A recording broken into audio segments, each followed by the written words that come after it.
국민의힘의 김수경입니다. 최근에 금융시장의 환경이 급변하고 있기 때문에 자산 관리하는 데 있어서 아마 스트레스를 많이 좀 받고 계시지 않을까 싶습니다. 하지만 여기서 돈과의 주종 관계를 한번 생각해 볼 필요가 또 있지 않을까 싶은데요.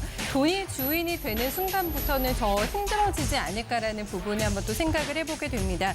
이 부도 돈도 조연으로 역할하면 소유한 사람이 훨씬 더 행복해지지 않을까라는 생각으로 자산 관리하신다면 조금 더 또 기운 내시면서 스트레스 덜 받고 관리할 수 있지 않을까 싶은데요. 오늘도 자산 관리 관련해서 오늘 팁 많이 드리도록 하겠습니다. 자산 관리 편 지금 바로 출발합니다. Just put the money in the bag. Just put the money in the bag. You got the money in the bag. Yeah, we got that money in the bag. Come on.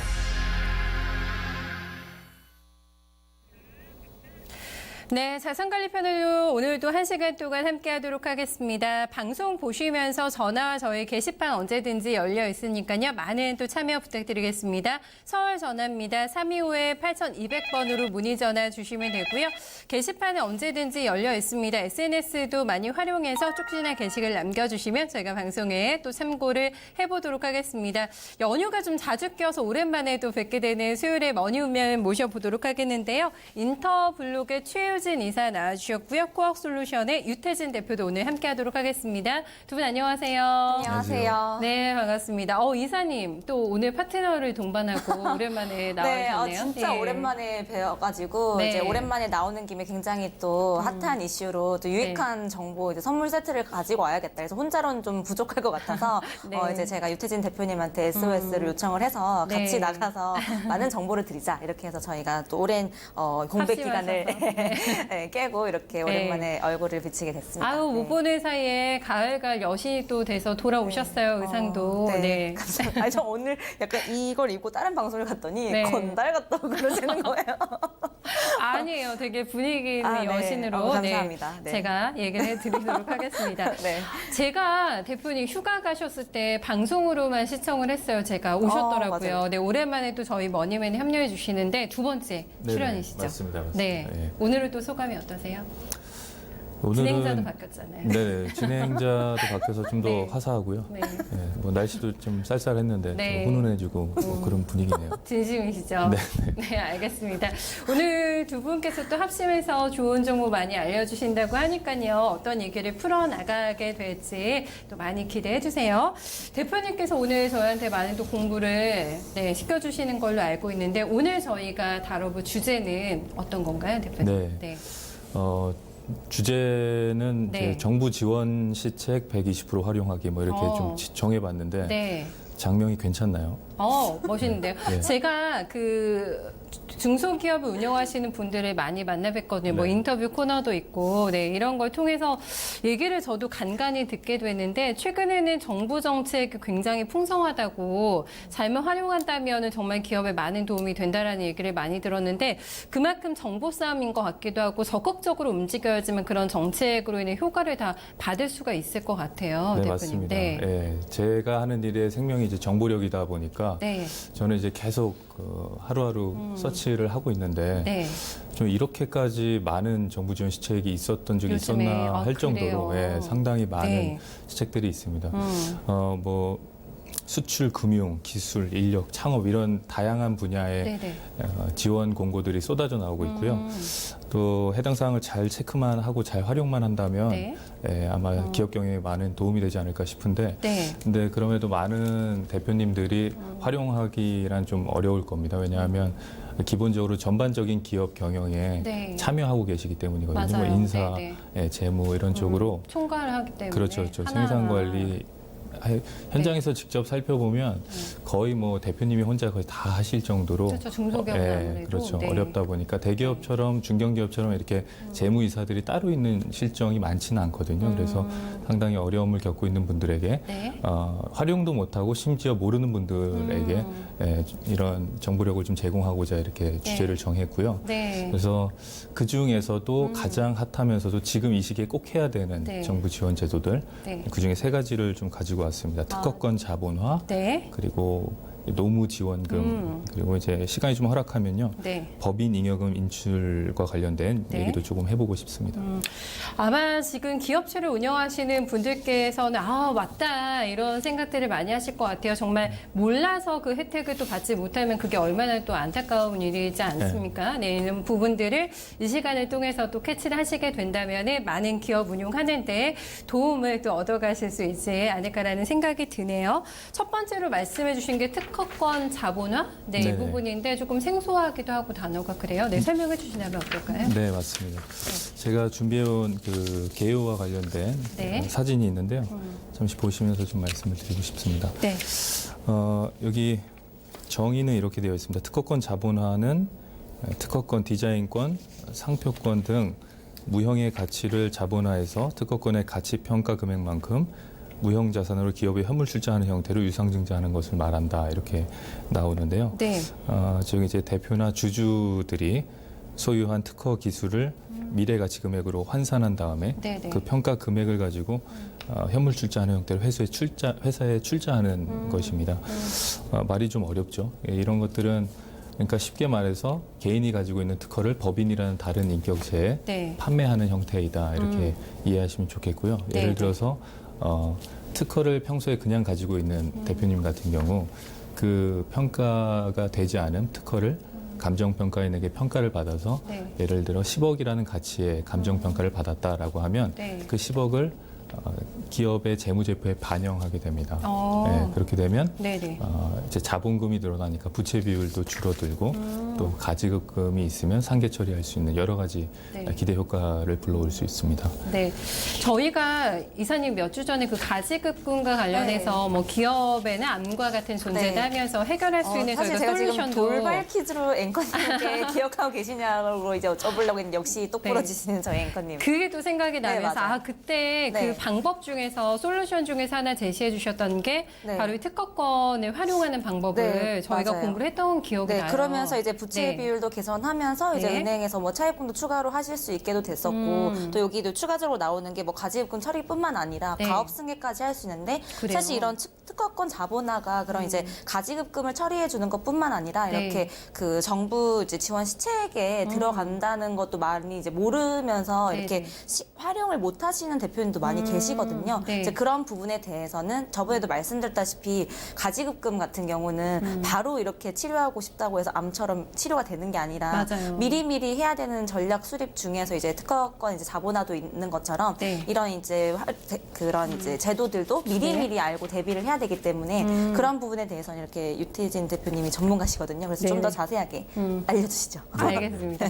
저희가 사실 중소기업 같은 경우에는 그렇지 않습니까? 실질적으로 기술력은 있는데 이거를 인증받을 만한 어떤 제도들이 또 미흡하기 때문에 실질보다 조금 가치가 더 평가절하되는 경우가 많은데 이런 거를 반드시 잘 활용해야 되겠다라는 생각이 들고 첫 번째는 일단은 재무구조 개선 효과가 상당히 있겠다라는 생각이 드는데 부채 비율을 말씀해 주셨잖아요, 네네, 대표님. 네. 네, 조금 더 설명을 해주세요. 예, 네. 이제 용어도 생소하실 분들을 위해서 용어 설명을 해드리면요. 네. 부채 비율이란 부채 총계와 자본 총계를 나눈 값을 이야기하는데요. 네. 보통 이제 금융권에서 가장 많이 보는 지표이고 가장 기본적인 지표이기도 합니다. 네. 보통 1금융권에서는요, 이 부채 비율이 400%가 넘어가게 되면 네. 금융거래를 원칙적으로는 못하게 되어 뭐 있습니다. 대출도 안 되는 것이고. 네네. 그렇게 네, 되면 네. 이제 뭐 2금융권으로 가거나 그렇게 돼서 또 신용도가 또 떨어지면 아이고. 또 3금융까지 가야 되는 그런 이제 불가피한 상황들이 발생되는데요. 네. 그래서 이 그 신용 관리할 때 부채 비율 관리하는 것이 상당히 중요합니다. 예. 네. 요즘 특히는 뭐 가계 대출이나 사업자 대출 같은 경우도 상당히 심사가 강화되어서 부채 비율에 대한 관리를 필수적으로 해줘야 되는데요. 어떤 대표님 같은 경우는 이제 부채 비율이 한 1,100% 정도 됐었습니다. 네네. 그러니까 400%보다 한참 넘어선 오. 수치였거든요. 네네. 대표님도 거의 인지를 못하고 계시다가 많은 대표님들이 매년 이렇게 회계 장부가 나왔을 때 체크를 네. 하셔야 되는데 거의 못 하고 계시거든요.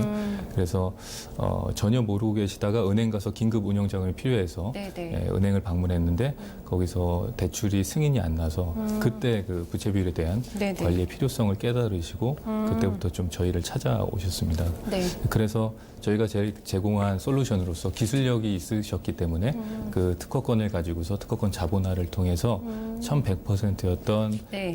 부채 비율을 저희가 350% 미만으로 조정해드린 네. 결과가 있었고요. 그럼 그 결과 대표님 매우 만족스러워하셨습니다. 네. 일단 얼마나 또 당황스러운 상황이에요. 그렇죠? 은행 갔는데 대출을 못 해주겠다. 근데 그게 이제 너무 부채가 많아서 그럼 해결을 해야 되는데 그때 딱 생각할 수 있는 게 이 기업 같은 경우에 또 해당이 되니까 이거를 특허권을 자본화를 시킬 수가 있었던 거죠. 네, 맞습니다. 네. 그리고 이 부채 비율뿐만 아니라 네. 가지고 있는 가지급금 가지급금. 같은 경우, 네. 지난 이제 조성주 이사님이 나오셔서 공부를 많이 했어요, 저희가. 하셨나요? 예. 예. 혹시 뭐 생소하실 분들을 위해서 간단하게 말씀드리면, 그럴까요? 네. 이게 뭐 지급을 하지 않았다라는 비용이거든요. 이제 빌린 돈이다라고 생각하시면 됩니다. 그래서 네네. 4.6%의 인정이자를 내고 계시고 대표님 또한 이런 분야에 대해서도 거의 모르고 계시고요. 담당 세무대리인이 알려주지 않으면 네. 거의 모르시고 계속 재무제표에 악영향을 미치는 그런 지표로 작용하게끔 놔두고 계신 경우들이 많습니다. 그런데 이제 가지급금이 대표님이 원치 않게 또 생기는 경우들이 있거든요. 맞아요. 대표님이 네. 급여나 배당금 뭐 네, 이렇게 가져가지 않는 한 대부분 뭐 사모님 핸드백을 사주신다든지, 네. 그건 이런 경우에 좀 덜 억울한데, 네. 뭐 신용불량제나 네. 혹은 뭐 외국인 근로자 중에 불법 체류자들 이런 고용할 수 있잖아요. 예, 네. 고용은 할 수 있으나 네. 그들에게 지급하는 급여들은 대부분 네네. 비용으로 인정을 못 받기 때문에 대표님이 가짜로 지급한 것이다, 네. 대표님이 가져다 쓴 것이다라고 아. 해서 가지급금으로 다 잡히기 때문에 네네. 매년 뭐 수억 원 정도의 비용이 처리가 안 되기 때문에 네. 가지급금 계속 발생되면 그 점들도 상당히 위험해질 수 있습니다. 그러네요. 그러니까 앞서서 여러 가지 그 가지급금이 발생이 되는 그 사례를 얘기를 해주셨는데 내가 인지하고 써서 개인적으로 써서 가지급금이 발생되는 경우는 분명히 알고 계시겠지만 네네. 이렇게 몰라서 비용 처리가 안 되는 걸 몰라서 나중에 알게 되면은 그게 또 이제 얼마나 해결하는데 많은 부담이 될까라는 생각이 듭니다. 가지급금은 그렇다면은 어떤 이 문제들을 발생을 시킬까 기업을 운용하는 데 있어서 상당히 뭐 암덩어리라고 저희가 앞에서도 말을 했습니다만 어떤 문제들이 있을까요? 네, 이제 가지급금이 늘어나게 되면요. 네.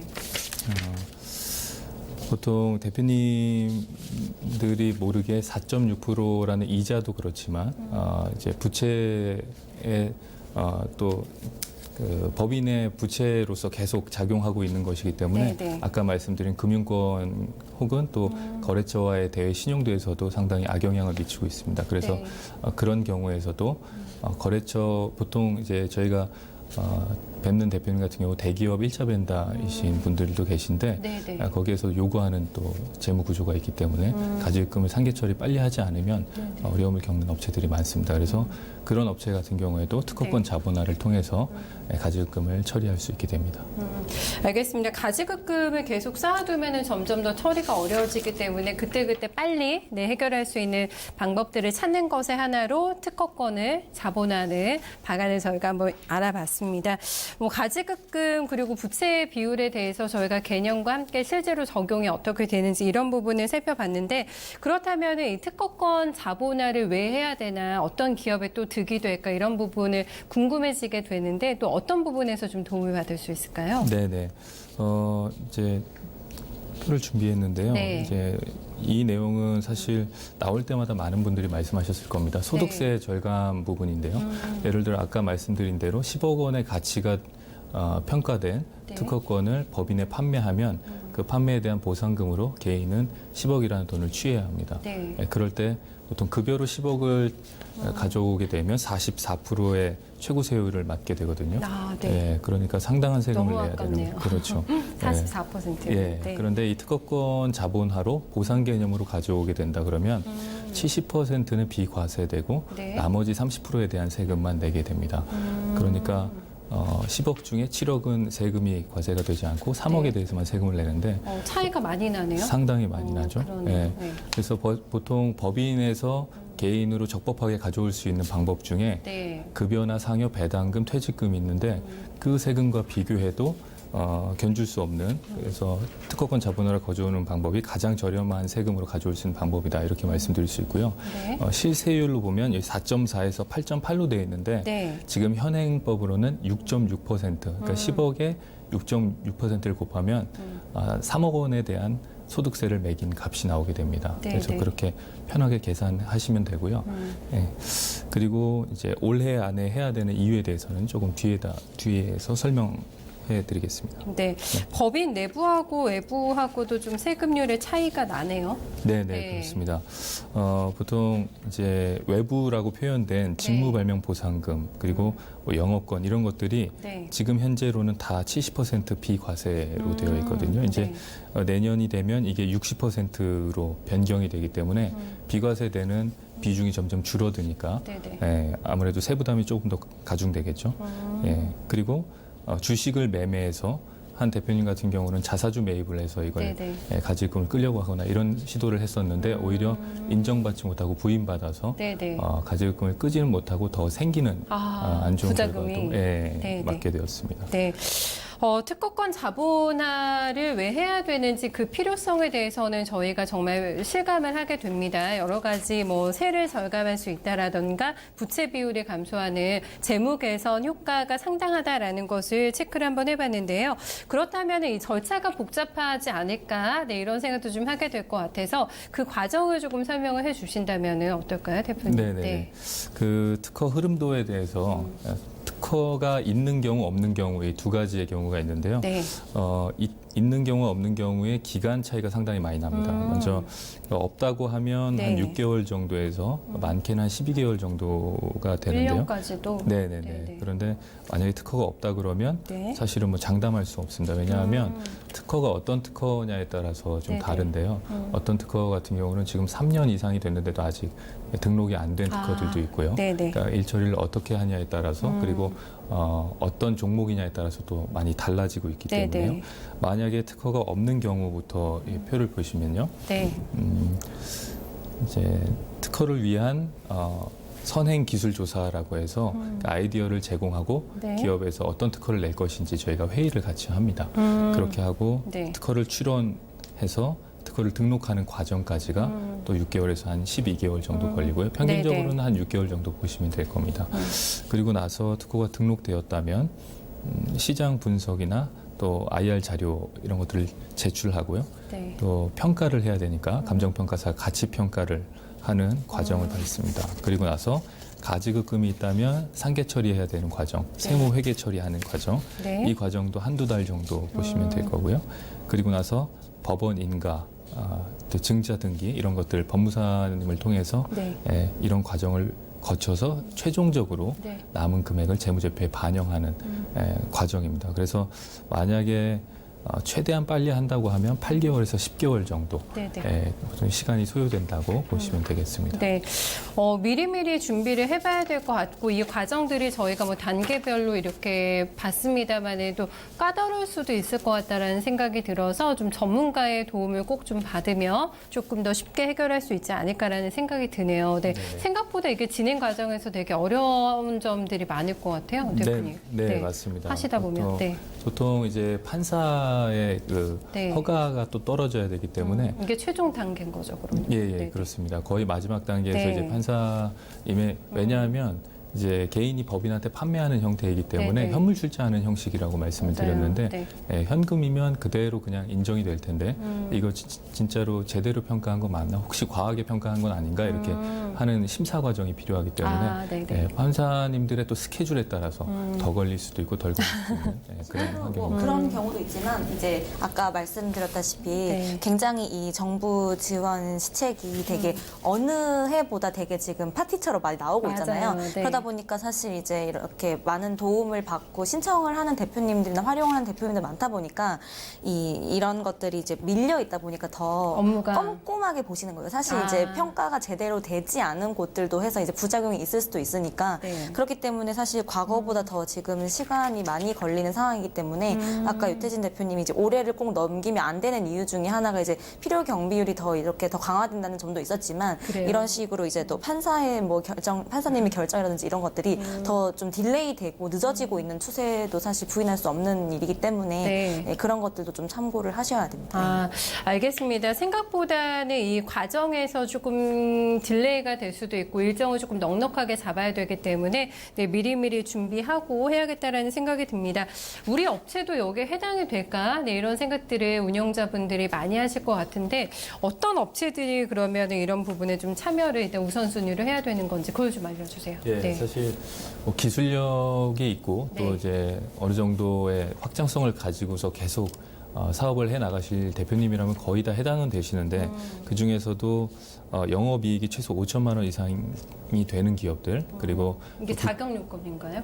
보통 그렇게 돼야 이 효과를 좀 극대화시킬 수 있기 때문에 그렇고요. 네, 네. 왜냐하면 하는데 비용도 좀 많이 들고 시간도 에너지도 많이 배보다 들기 때문에 배꼽에 클 수 있어서. 그럴 수 있죠. 네. 예, 그래서 보통은 기준점을 이렇게 잡는 게 저희한테는 편합니다. 네. 그리고 부채 비율 아까 말씀드렸다시피 부채 비율이 높고 네. 보통은 이제 자본금을 늘려서 현금으로 이제 상환하거나 네, 자본금을 네. 늘리거나 해야 되는데 그런 여력이 없는 기업들 그리고 또 가질금이 많은 기업이라면 아까 네. 말씀드린 대로 상계 처리할 수 있기 때문에 그런 기업들 네. 마지막으로 미처분 이익 잉여금과 현금 보유량이 많은 기업들 이런 기업들 같은 경우도 네. 꼭 필요합니다. 왜냐하면 미처분 이익 잉여금이 많으면 많을수록 나중에 혹시 증여나 상속 계획이 있으신 분 같은 경우에 혹은 네.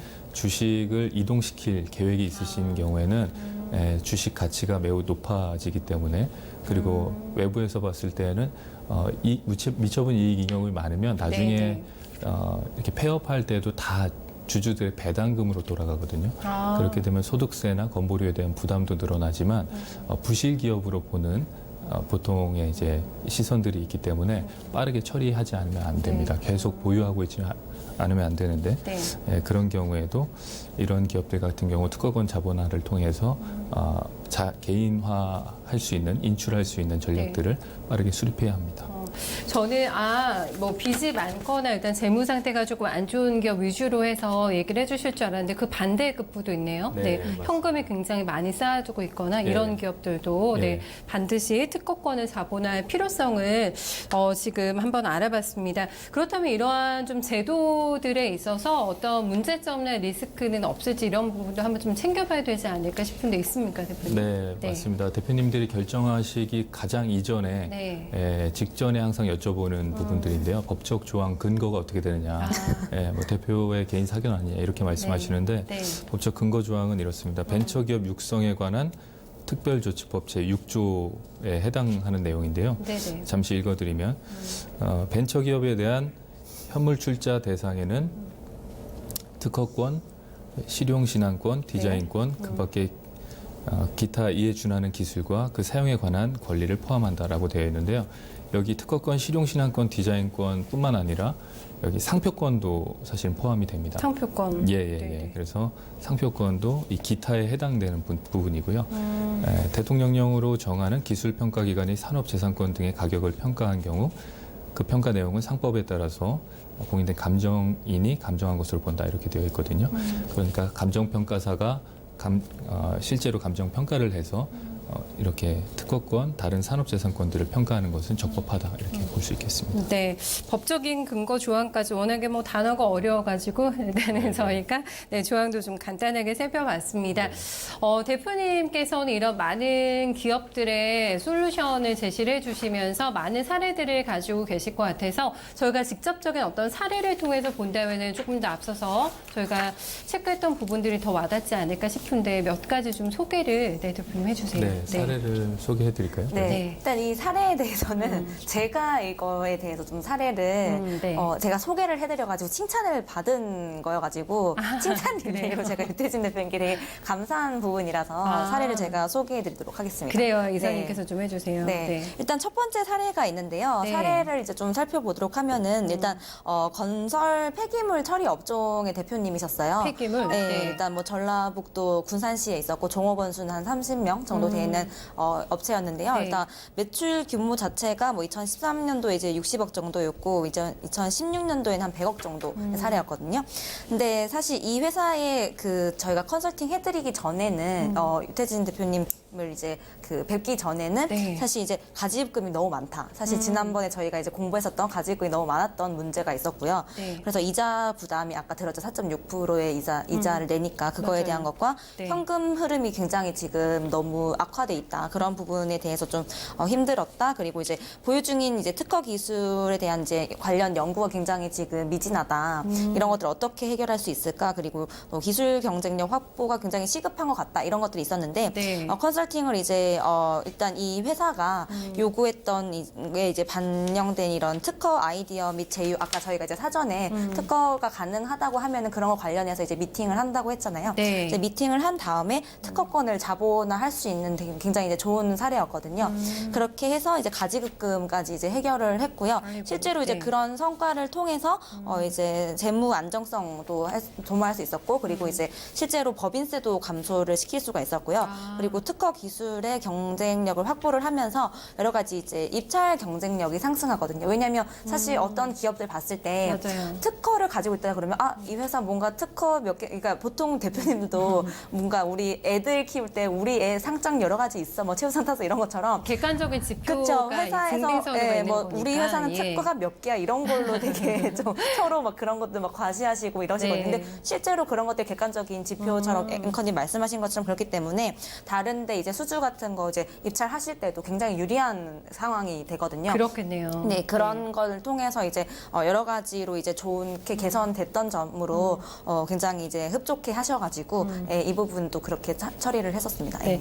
저희가 주식 아마 매매하시면서도 그런 사례를 많이 보잖아요. 뭐 특허권을 땄다 이러면은 주가에 또 바로 반영이 돼서 네. 기업 가치가 상승하는 경우를 종종 보곤 하는데 네, 이런 효과까지도 네, 함께 누려볼 수 있는 첫 번째 사례를 대해서 한번 좀 살펴봤습니다. 다음 사례는 또 어떤 게 네. 있을까요? 또 네. 하나가 있는데요. 이 회사 같은 경우는 이제 풍력 발전기 회사입니다. 이제 네. 보통 이런 이제 제조업이나 아까 관련했던 그런 이제 처리업이라든지 이런 쪽이 되게 특허 출원할 수 있는 것들이 많거든요. 네. 네, 그래서 이제 이 회사는 이제 경상남도 제 고향 이제 부산시 있었던 거고요. 종업원 수는 한 8명 정도 이제 매출 규모도 2013년에 한 11억 6천만 원 정도 됐다가 2015년도에는 12억 7천 정도. 그러니까 뭐 급격하게 매출이 변화가 있는 곳이 아니라 꾸준하게 이 정도로 이제 스테이블하게 가는 곳이었는데요. 네, 네. 이 회사 같은 경우도 어떤 문제점이 있었냐면은 일단 재정 상태가 너무 불안정하다. 일단 회사는 계속 하고 있는데 매출도 어느 정도 이제 지금 정체되어 있는 상황이고 네. 어떤 식으로 나아갈지 모르겠고 일단 사업 분야에 대해서 어떤 식으로 이제 확대를 해야 된다. 왜냐하면 그 매출이 일단 몇 년간 정체돼 있는 것만 보더라도 네네. 뭔가 이제 어떤 다른 곳에 이제 생존 확장을 모멘텀이 하거나 조금 부족해 확대를 하지 섰겠네요. 않으면은 추가적인 이제 매출 상승을 할 수 없는 상황이기 때문에 네. 그러려면 일단 특허권 자본화든지 이런 새로운 방법을 모색을 하셔야 되잖아요. 네. 그래서 이제 국가 산업 진출을 위해서 이런 재무 건전성 사실 아까 이제 국가 산업 진출을 한다고 하면은 그러니까 나라 이름을 걸고 이제 하는 거니까 근데 너무 아이템이나 이런 거는 좋지만 네. 이 회사 자체 예를 들면은 정말 이 아이는 머리가 똑똑하고 IQ 좋지만 성적이 바닥이에요. 이렇게 하면은 모순인 것처럼 네. 이런 이제 회사들도 마찬가지거든요. 그래서 이런 회사도 재무 건전성이 안 좋다 보니까 이런 걸 네. 개선해서 국가 산업으로 이렇게 이제 진출하고 싶다라고 하셔가지고 어떻게 이제 컨설팅을 해드렸냐면요.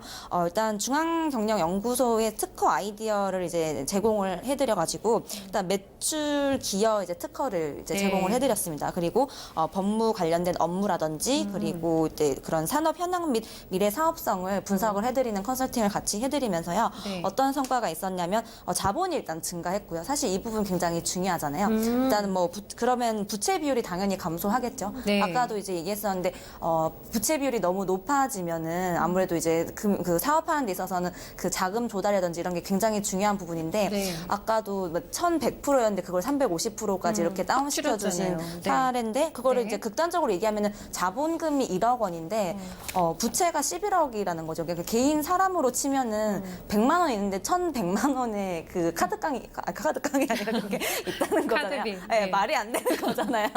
네, 그러니까 그런 것들에 대해서 이제 개선을 시켜주는 거니까 뭐 예를 들면 뭐 국가산업 추진 가능하게끔 저희가 이렇게 개선을 시켜드렸고요. 네. 그리고 이러다 보니까 좀 더 좋아지게 해외 시장도 진출 가능하게 됩니다. 예를 들면 와. 이 회사가 네. 국가산업에 이제 이렇게 진출 가능하게 되면은 국가에서 이렇게 인정하고 대응을 해주구나라고 하면은 해외에서도 굉장히 관심을 가지잖아요.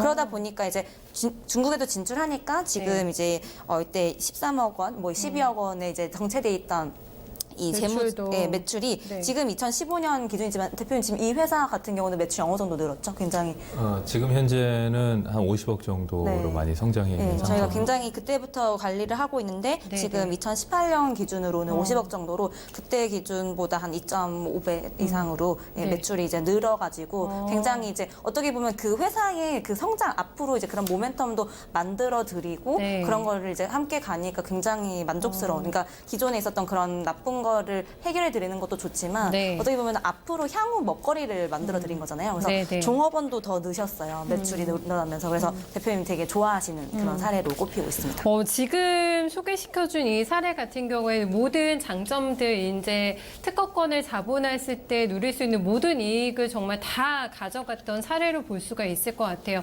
기본적인 뭐 재무 개선 효과는 당연한 것이고, 그렇죠? 네. 인지도도 올라가고 국가 산업으로 또 지정이 되면서 해외 진출 모멘텀까지 얻었기 때문에 매출이 몇 배가 상승한 거예요, 몇 년 동안에, 그렇죠? 그쵸. 네, 이 네. 작은 변화 하나로 이렇게 큰 또 변화를 이끌어낼 수 있다라는 점을 저희가 이 사례를 통해서 또 확실하게 체크를 한번 해봤습니다. 실질적인 어떤 재무제표 변화라던가 이런 거를 조금 보고 싶은데 네. 네. 준비가 되어 있나요? 네. 네, 한번 볼게요. 보여주시죠. 네. 대표님이 설명해 주시죠. 이 회사. 네. 준비해 왔는데요. 네. 아까 뭐 말씀을 거의 다 해주셔가지고 아까 맨 처음에 말씀해주신 이제 네. 폐기물 산업 그 건설 폐기물 처리업과 관련된 네. 업체에서는 가지금이 이제 12억 5천만 원 정도 있었는데요. 네. 그 평가 금액이 12억 5천 정도 돼서 상계 처리한 다 됐네요. 네, 다 와, 상계 처리한 네. 아주 속 시원한 결과가 어떻게 그렇게 딱 있었고요. 맞나요, 금액이? 그러게요. 그래서 신기하네요. 근데 네. 사실 감정 평가사님들도 이건 네. 사실 이제 팁인데 그 평가할 때 조금의 플러스 마이너스의 개인적인 재량권이 또 있습니다. 그래서 너무 과도하게만 하지 않으면 네, 네. 문제되지 않는 선에서는 거기에 맞춰서 또 해주는 손발이 맞는 평가사들 같은 네. 경우는 그렇게 해주기 때문에 맞는 경우들이 있고요. 네. 네, 아까 두 번째 말씀해주신 이제 매출이 많이 성장한 기업 같은 경우 부채 비율이 371%였습니다. 네. 화면에 잘 보이는지는 모르겠는데요. 네, 이제 특허권 빨간색으로 표시가 되어 네네. 있죠? 네, 맞습니다. 맞아요. 여기 같은 경우는 특허권 가치 금액이 그렇게 크진 않았지만 매출에 조금 비례한다고도 보실 수 있거든요. 네. 매출액이 당시는 많이 크지 않았기 때문에 네. 4억 700만 원 정도 평가가 돼서 이제 이 증자가 되었을 때 평가된 부채 비율이 110%로 한 3배 이상으로 더 줄어들게 되는 그런 좋은 효과를 누리게 된 사례가 있습니다. 네, 재무제표에 최종 반영이 되는 흐름까지 저희가 실질적인 수치를 통해서 확인을 조금 해봤습니다. 내용이 되게 많았잖아요. 이걸 하면 어떤 부분이 기업에게 득이 될 것인가. 네, 이런 부분들을 한번 다시 쭉 정리를 한번 해드릴까요? 네, 대표님? 간단하게 정리해드리면요. 네. 이제 효과에 대해서 먼저 가지금에 대한 정리가 가능하다라는 말씀이고요. 네. 대표님들이 잘 인지 못하는 이 가지금을 특허 양도를 활용해서 정리할 수 있고 네. 두 번째로는 아까 말씀드린 이익 잉여금을 개인 자본화하는데 네. 또 이 방법을 사용하면 저렴한 세금을 가져올 수 있다는 걸 말씀드렸었죠. 네. 그리고 세 번째는 기업의 신용 등급이 당연히 개선된다라는 네. 점이고요. 아까 말씀드린 것처럼 기업의 신용 등급이라고 하면 보통 가장 크게는 금융권과 그리고 위에 이제 대기업에서 보는 그런 재무 건전성 이런 네, 것들인데 그런 것들에 대한 신용도를 올려서 기업들의 신뢰도도 쌓을 수 있다라는 점. 그리고 네 번째로는 개인 소득세 절감. 세금 절감이 될 수 있다는 점이고요. 네. 마지막 5번째로는 법인세 절감이 가능하다라는 거고요. 마지막이 아니네요. 6번째는 네. 가업승계 상속세 절감인데요. 이거는 이제 상속할 사람에게 특허를 다시 양도하는 형태로 했을 때 네, 네. 그때 증여나 상속이 일어나는 시점에서 발생되는 세금을 줄일 수 있다라는 뜻으로 이해하시면 되겠습니다. 네. 여러 가지 뭐 효과들을 저희가 봤습니다. 네, 이런 6가지로 또 정리를 조금 해주셨는데, 아까부터 가장 중요하다고 느꼈던 게 빨리 조금 서둘러야 될 필요가 있다. 그리고 올해 아니라고 조금 명시를 해주셨기 때문에 특별히 그래야 되는 이유가 있는지, 네, 네네. 그게 궁금해요. 네, 대표님. 네. 아까도 말씀드렸지만 이제 비과세되는 인정 비율이 경비율이 70%인데요. 내년부터는 이제 60%로 그 비과세 비중이 줄어든다라는 안이 확정이 됐고요. 10%포인트나. 네네, 그렇습니다. 아직 뭐 내후년에 대한 계획은 아직 나오진 않았지만 그래요? 계속 줄어들 것으로 네네. 예상이 되고요. 그렇게 되면 6.6%였던 소득세가 8.8%인 네네. 세금으로 좀 늘어나게 됩니다. 그래서 그리고 지금 진행한다고 해도 바로 진행되는 게 아니라 아까 말씀드렸다시피 흐름도가 상당히 복잡합니다. 그래서 기간이 1년 이상 걸릴 수 있기 때문에 지금부터 사전 준비 작업을 하지 않으면 네. 더 늦어질 수 있다는 점 때문에 계속 서둘러야 한다고 말씀드렸습니다. 네. 그 필요성을 느꼈을 때, 그리고 지금 이렇게 저희를 통해서라도 정보를 얻게 되셨을 때 빠르게 움직이시는 게, 네, 조금 더 또 좋은 효과를 또 빨리 얻어가실 수 있는 또 팁이 되지 않을까 싶어서 조금 더 서두를 필요가 있다라는 점도 함께 체크를 해보시면 네, 좋을 것 같습니다. 정부의 정책이 바뀌게 되면서 나타나는 여러 가지 뭐 변화들이 있잖아요. 뭐 실질적으로 저희가 체감하는 부분도 있고, 요즘에 또 편의점 24시간을 많이 안 하더라고요. 최저임금이 올라가서 뭐 그런 부분들도 있을 것 같고. 편의점이 그렇죠. 편의해서 그런 줄 알았는데 12시가 넘으니까 안 네. 하는 곳들도 진짜 많더라고요. 저는 되게 많아졌어요. 그 뭐가 마시고 싶어가지고 네. 이게 맥주 마시고 싶어가지고 사러 갔는데 네. 닫았더라고요. 맞아요. 네. 진짜 그 최저임금 올라가지고 되게 진짜 이 안타까운 업주분들이 현실입니다. 부담을 많이 느끼시는구나라는 네. 걸 저도 느꼈고, 뭐 이제 3포 시대에서 4포 시대 넘어가면서 지금 저 취업할 때하고 지금은 또 상황이 되게 많이 다른 것 같더라고요. 점점 뭐 실업률도 높아지면서 정부 차원에서 이런 여러 가지 대책들을 내놓고 있는데, 결국에는 보면 그 부담이 누구한테 돌아가냐, 기업 운영하는 사람 아니냐면서 좀 볼멘 목소리도 많이 나오거든요. 맞아요.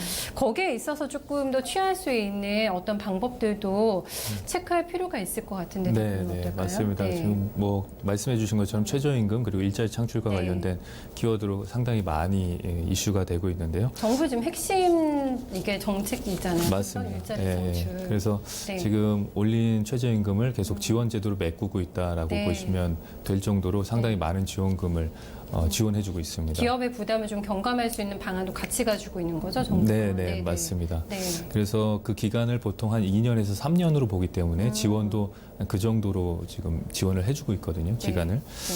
그 중에 제가 가장 좀 소개해드리고 싶었던 것은 청년 추가 고용 장려금이라고 하는 지원금입니다. 네, 네. 이 지원금이 뭐냐면요, 성장 가능성이 높은 업종을 대상으로 네.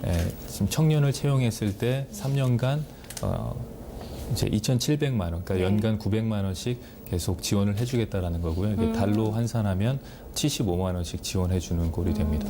이게 원래는 지금 새로 생긴 제도가 아니라 기존에 있었던 제도이긴 한데요. 그래요? 예, 청년을 5인 이상 기업이 청년을 3명 고용했을 때 한 명에 대한 부분에 대해서는 전액 다 지원하겠다. 원래 이런 제도였거든요. 네, 네. 그러니까 이제 편의점에서 충분히 항상 얘기하는 2+1인 네, 네. 거죠. 그래서 2천만 원씩 연간 3년 연간 2천만 원씩 3년 동안 지원해주는 제도였는데요. 네. 이것이 실효성이 없다는 많은 비판이 있었습니다. 어. 그래서 이것을 5명 이상 되는 사업장에는 1명이라도 채용했을 경우에 네. 이 청년에 대해서는 연간 900만 원씩 3년간 2,700만 원을 지원해 주겠다라고 개선되었습니다. 네. 그러니까 그 효과가 조금 더 배가 된 거네요. 그 금액도 그렇고. 네, 맞습니다. 기준도 조금 완화되고. 네, 네, 네, 맞습니다. 이런 측면에 좀 변화가 있었기 때문에 요거는 체크를 한번 해봐야 될 것 같고. 네. 그렇다면 지원 그 대상이 또 궁금해지는데. 네, 그렇습니까? 맞습니다.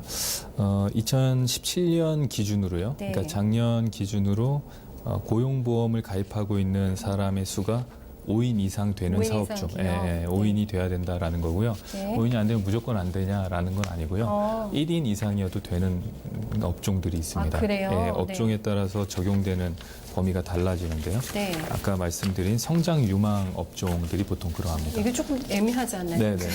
저희도 다 유망 성장이라고. 업종이라는 게 네. 약간 애매하긴 합니다만 조금 정해져 있네요. 이런 게. 네, 몇 개, 맞습니다. 몇 개? 화면에도 지금 나가고 있는데요. 네. 벤처 기업이나 지식 서비스 산업 그리고 아. 문화 콘텐츠 산업 이런 네네. 업체들 같은 경우는 1인 이상이어도 네네. 대신에 이제 작년 기준으로 1인 이상이어야 하고요. 네, 그게 이제 1인 이상이 소명되고 그리고서 성장 유망 업종이라는 자료들을 제출하게 되면 네네. 거기에 대해서 충분히 검토한 후에 지원금이 지원 받을 수 있게 되는 네. 구조가 됩니다. 이게 자세히 보면은 뭐 되게 세부적으로 나와 있더라고요. 성장 유망 업종이 어떤 네, 어떤 맞습니다. 분야다. 네네. 예, 예. 근데 체크해 보시면 될 것 같아요. 예, 맞습니다. 근데 대표님들이 우리가 유망 업종인지에 대해서 살펴볼 수 있는 네. 방법을 잘 모르셔가지고 모르는 경우들도 있거든요. 네네. 이런 경우에 또 컨설팅이 필요한 아, 경우이기도 그렇겠네요. 합니다. 예. 네. 왜냐하면 이제 자료 제출에서 좀 까다로움이 있기 때문에 그런 부분에서 대표님들이 많이 도움을 요청하는 편입니다. 그래요. 도움 받으셔야겠어요. 그렇죠. 네네. 우리가 해당이 되는 사업군인지 아닌지를 네네, 맞습니다. 반드시 전문가와 함께 체크를 해보고 지원을 좀 받을 수 있는 방법들을 확인해봐야 될 것 같고 제외가 되는 분명히 업종도 있을 것 같거든요. 네. 어떤 쪽은 좀 빠지게 되는지도 봐주세요. 보통 네. 이제 청소년 유해업소로 지정된 뭐 이렇게 유흥업이라든지 도박업 네. 그리고 뭐 숙박업, 부동산업 이런 업체들 같은 경우는 네네. 지원 제외 업종이 됩니다. 보통 이런 업종들을 제외하고는 대부분 다 적용이 된다 이렇게 보시면 되겠습니다. 네, 이거는 저희가 조금 상식적으로도 좀 알 수 있는 부분일 것 같고, 네, 지원 대상 그렇게 많지는 않은 것 같고, 그렇죠. 해당되는 분야가 맞습니다. 훨씬 더 많지 않을까라는 생각이 듭니다. 지원을 하고 싶다 하면은 좀 요건이 어떻게 되는지 그것도 좀 설명해 주시면 어떨까요? 네. 예. 그래서 아까 5인 이상이라고 했는데요. 네, 규모에 따라서 고용해야 되는 청년의 인원이 달라집니다. 네. 제 표를 가지고 왔는데요. 30인 미만, 5인 이상 30인 미만의 사업장애 같은 경우 한 명을 채용해도 지원금을 받을 수 있지만 30인 이상이 되면 100인 미만까지는 2명을 고용해야 되고요. 네. 100인 이상이 되면 또 3명을 고용해야 되는 그런 차등 적용되는 네네. 기준이 있습니다. 차등 적용인데 생각보다 그렇게 어렵지 않아요. 그렇죠. 한두 명 차이기 맞습니다. 때문에 인원은 되게 많은데. 네네, 그렇습니다. 기업별로. 네. 네. 그리고 이제 고용 유지라는 또 조건이 붙거든요. 아. 전체 규모에서 떨어지지 말아야 되는 기준이 있습니다. 예를 들면요, 50인의 그 사업장애 같은 경우 네. 2명을 채용해서 지원금을 받으려면 50인에서 2명을 해고하고 48명에서 다시 2명을 채용을 받을 수 있지 않느냐 이렇게 생각할 수 있는데 전체 네. 인원에서 2명이 추가돼야 되고 그러니까 고용 유지가 꼭 3년은 돼야 된다. 그러니까 정부의 정책을 악용하는 사례를 방지하기 위한 거라고 보면 되겠네요. 네, 맞습니다. 그렇죠? 예전에 네. 같은 경우 페이퍼 컴퍼니나 뭐 유령회사 같은 걸 만들어서 네네. 뭐 지원금을 받는 형태들도 상당히 많았거든요. 예. 하지만 지금은 이제 고용 유지해야 된다라는 이런 좀 네네. 까다로운 또 조항도 있습니다. 청년들의 그 조건이라는 것도 이것도 좀 체크가 필요하지 않을까 싶어요. 네, 맞습니다. 청년이라는 게. 네. 보통 네. 이렇게 정부에서 청년이라고 하면 만 네. 15세에서 34세, 34세. 예, 네. 4세까지의 연령을 제한하고 있고요. 그런데 이제 군복무를 오래 한 남자의 경우 또 해당이 안 될 수도 있지 않습니까? 네네. 그래서 복무 기간에 비례 적용해서 만 39세까지는 청년으로 인정을 해주겠다. 그러니까 남성분들에 한해서는 39세까지. 네네, 맞습니다. 그리고 또 다른 조건이 있다면 인턴이나 기간제 같은 경우 3개월이 넘어가는 경우에는 인정을 해주지 않고요. 또 6개월 이내에 이런 해당 사항이 있다면 빨리 지원을 신청해야 합니다.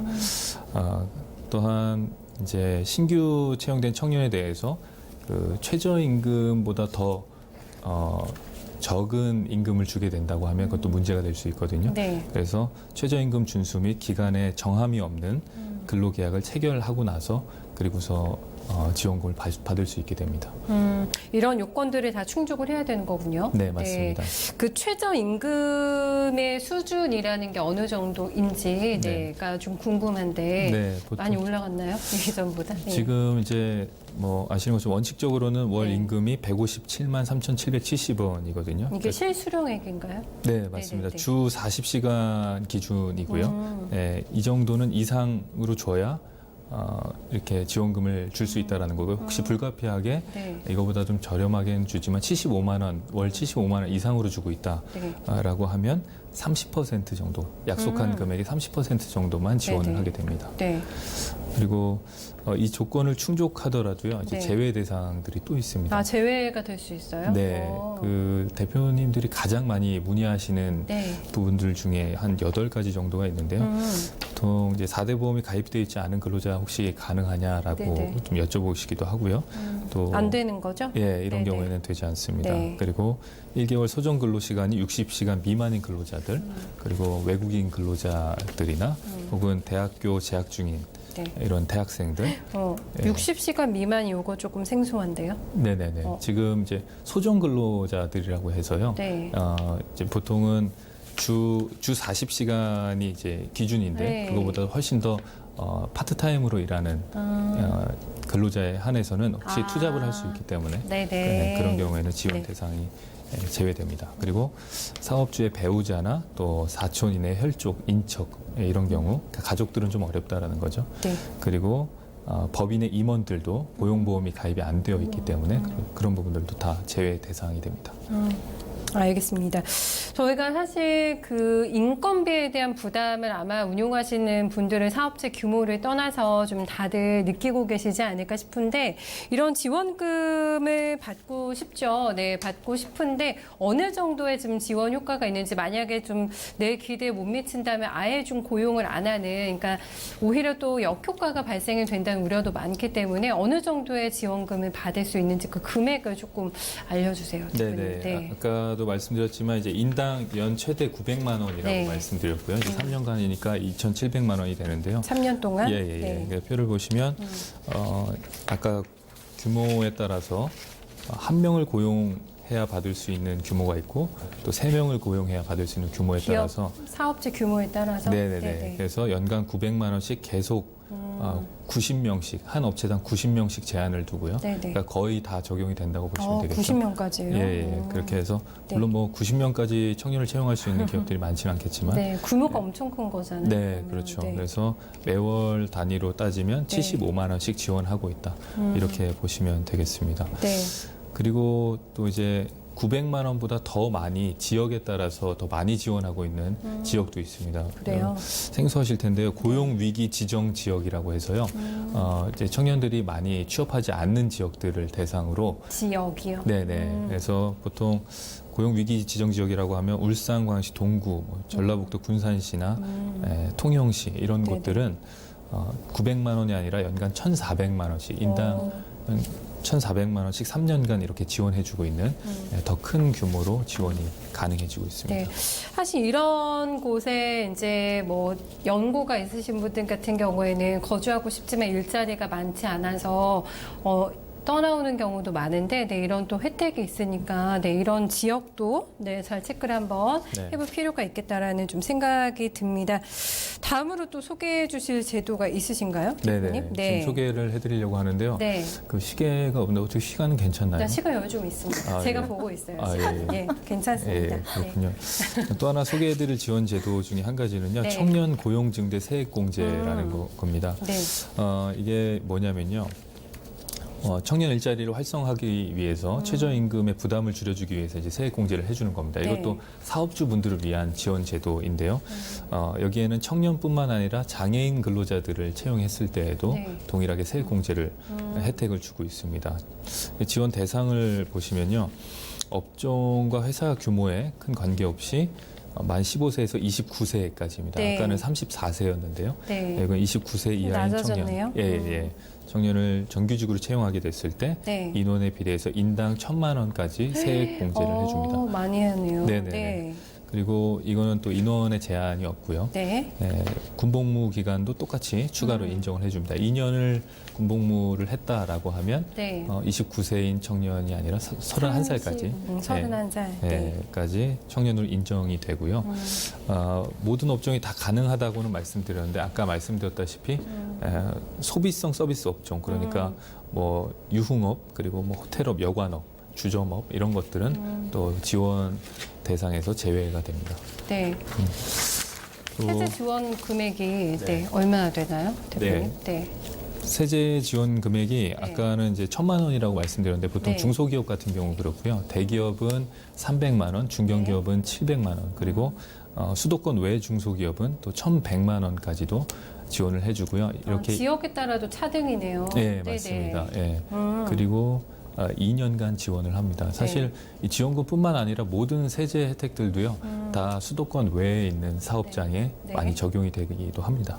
네, 알겠습니다. 오늘 저희가 여기까지 한번 대표님 체크를 한번 해보도록 할게요. 오늘 저희가 많은 부분들을 정보를 얻을 수 있는 좋은 시간이었던 것 같은데 오늘 나왔던 내용 중에서 이것만은 꼭 기억해두자, 강조해주고 싶은 게 있으시면 마지막으로 좀 총정리 좀 해주세요. 네. 네.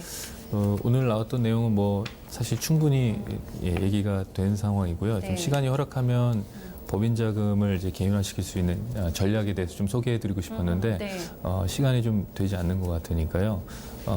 오늘 뭐 특허권 자본화는 좀 빠를수록 좋고 어쨌든 비용 대비 극대화를 누릴 수 있는 좋은 제도이다라는 것 꼭 말씀드리고 싶고요. 지금 가장 많이 문의를 주고 계신 이 지원금과 세액공제 제도 이것도 분명히 컨설팅을 통해서 빠르게 자료 준비하시고 사전 준비하실 수 있다라는 점 말씀드리고 싶습니다. 네, 이사님도 이런 제도가 바뀌게 되면서 우리 기업체들 혹은 또 이런 취업을 준비하시는 분들도 알아야 되는 내용인 거잖아요. 네네. 네, 관련해서 문의를 되게 많이 받으실 것 같아요. 그렇죠. 사실 뭐 저 같은 경우에 특허와 자본화 같은 경우는 특허권 자본화 같은 경우는 사실 뭐 작년뿐만 아니라 몇 년 전부터도 계속 이제 좀 그 머니맨에서 그 알려드렸던 거긴 한데 간간히. 이게 말씀드릴 때마다 이제 늘 바뀌는 게 이런 게 세제가 강화되고 있고 말씀드려도 사실 저런 게 있구나 좋구나라고 하시지만 이게 개인들도 되게 저런데 유망하구나 투자해야지 하시는 분들 생각에서만 그치는 분들이 있고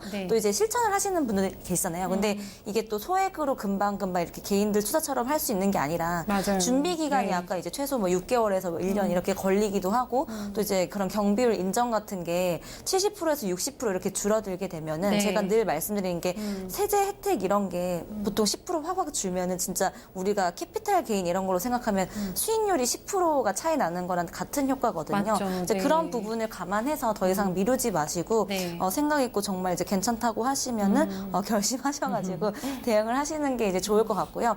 단순히 이제 이게 우리는 해당이 안 될 거야라고도 하지만 포기하지 마시고 얘기하다 보면은 정말 우리가 이런 게 특허가 돼라고 하시는 부분 그런 대표님들이 정말 많으시거든요. 그럴 것 같아요. 그래서 사실 이제 그렇기 때문에 이제 컨설팅을 하고 이런 경우가 굉장히 이제 중요한 포인트이기 때문에 일단 누누이 이제 계속 강조드리는 포인트지만 그래서 이제 잊지 마시고 더 늦지 않게 한번 점검을 하고 넘어가시면 좋을 것 같아요. 네, 알겠습니다.